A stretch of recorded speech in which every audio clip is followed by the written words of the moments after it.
When John and I were graduate students here in the 60s, there was an amazing man named Marston Bates who was here at the time and was, what should I say, privately and sometimes publicly humiliated for being, quote, a popularizer, because he wrote books for real people. And one of the articles he wrote in 1956 greatly influenced me at the time, and it was called The Discipline Trap. It's exactly what you're still talking about. And I first heard it here across the quad. We're still doing the same thing, living in our silos, teaching our students to do it unless we teach them otherwise, like John did. So that's just a comment. Thanks. Does, not it.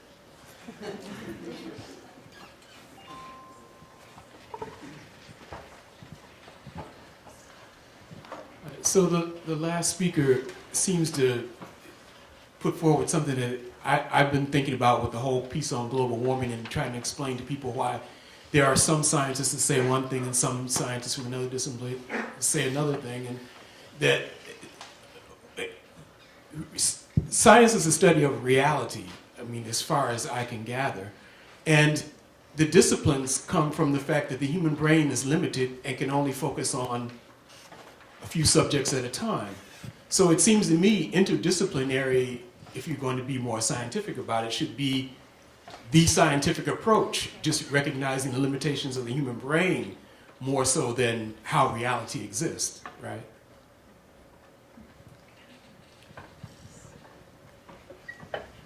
You want some reflection on that? Yeah, no, I think I'm. So you're saying I think I would agree with you. I think ultimately, well, yeah, in my mind, we should probably be moving toward in terms of keeping it within the academy. I mean, a reconceptualization of how we're training people. I mean, fundamentally. But then, if you're also saying I agree, there's certain limitations. And I mean, I don't know exactly what I'm advocating here, but there's the sort of, yeah. I mean, all right. Let me be very practical. I'm not sure if this is where you're going. I mean, I do see, and obviously there's different levels, right? Many of the graduate students I've come interested in environmental history, they have a hard time even finding the kinds of courses that I would want them to take in the biology department, the particular institution I'm in, or ecology and evolution. They have to go to another institution to do that. But moreover, it's a lot. I have a hard time in the back of my mind thinking, I'm having a hard time getting this person just to write and articulate incisive analytical historical narrative that's going to fly within the history discipline, let alone trying to wrestle with concepts from agroecology, let's say. So, I mean, I think there are real limitations that we all face, and mathematics in my case would be mathematics. I remember sitting in John's agroecology class in their days, I was just like, I could be drinking a beer right now because I'm not getting anything out of this. I could get more out of drinking a beer than if I was than trying to understand the math. So I'm not sure if that's where you're going. So I do think there's that reality, but I think maybe partly though by breaking out of the disciplinary purity, it actually would help to realize limitations of human thought and capacity, right? By recognizing that there are. You know, to go back to Doug's point, I mean, I don't know if we can draw such a hard line between stories and science. I mean, I think science consists of a number of stories. I think stories incorporate science right into them. I don't know if that's... Okay, maybe. Can I? Yeah, well, rather than respond to provocation, no, I think it's important to remember that the disciplines we have now today haven't always existed. And in fact, biology is only a little over 200 years old as a word, not just as a discipline. 250 years ago, the biologists were natural historians, and before that, natural theologians.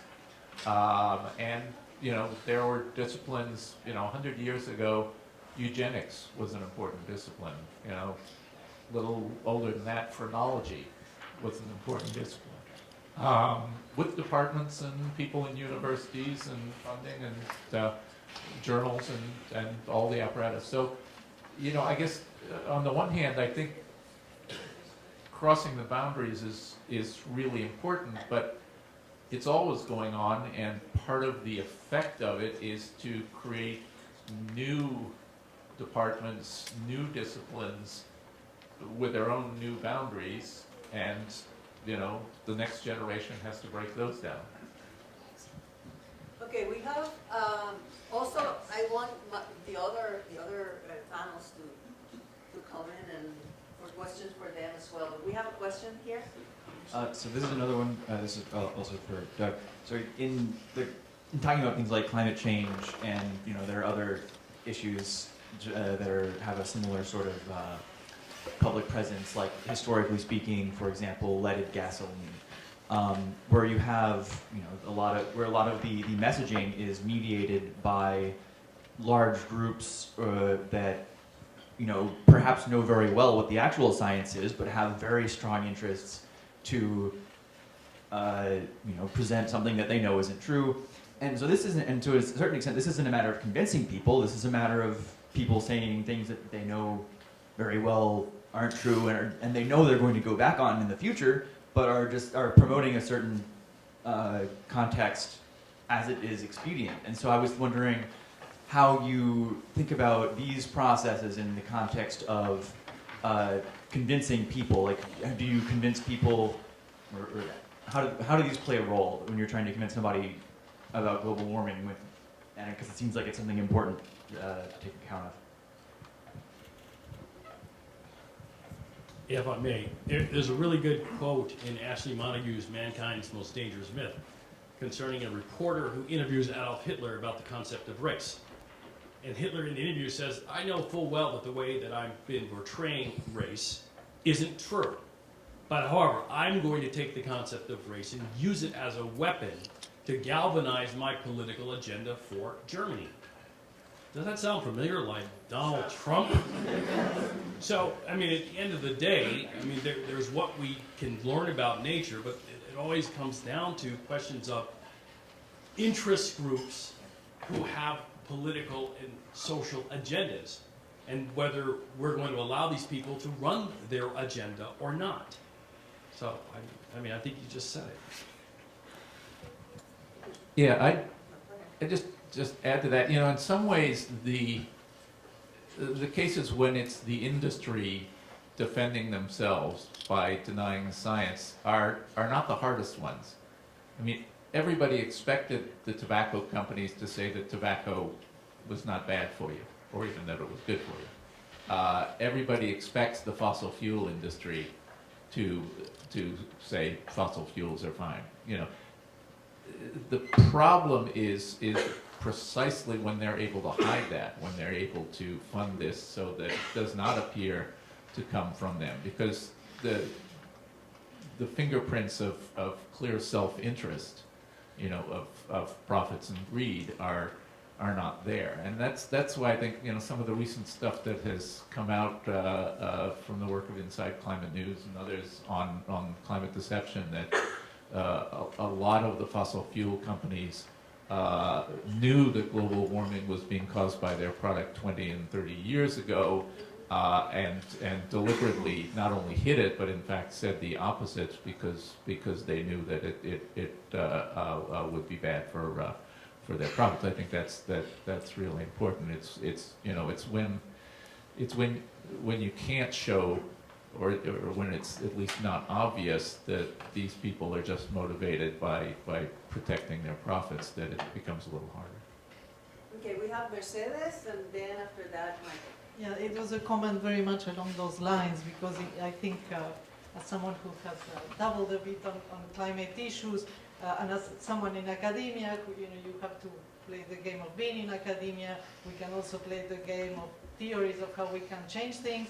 But at the end of the day, how much is it about informing people? I think on many of these issues, there is enough people informed.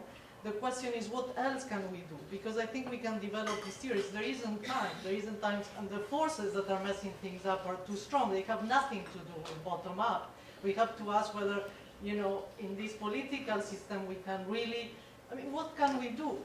I think I feel, as someone in academia, that we are completely ineffective, whatever the word is, ineffective perhaps, in really being part of this change. And are we fooling ourselves, thinking that we can, by informing people, by contributing to the science that informs people, that we are doing something? There just isn't time, so I think we should spend more time asking how we can do something else than informing people.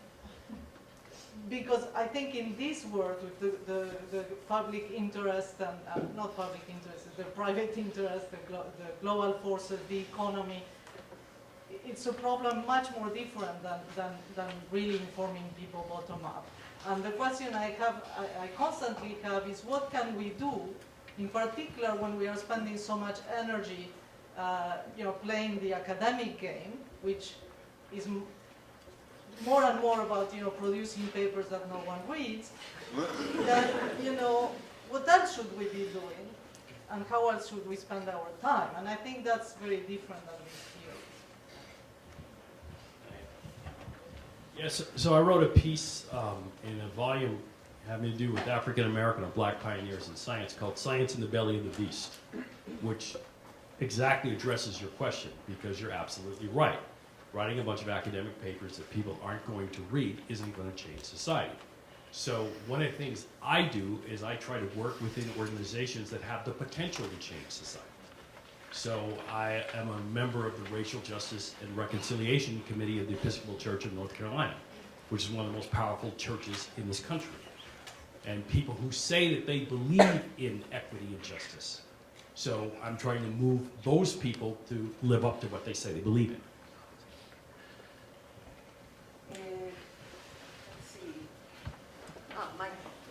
Yeah, the question I have is, I guess it's for Doug.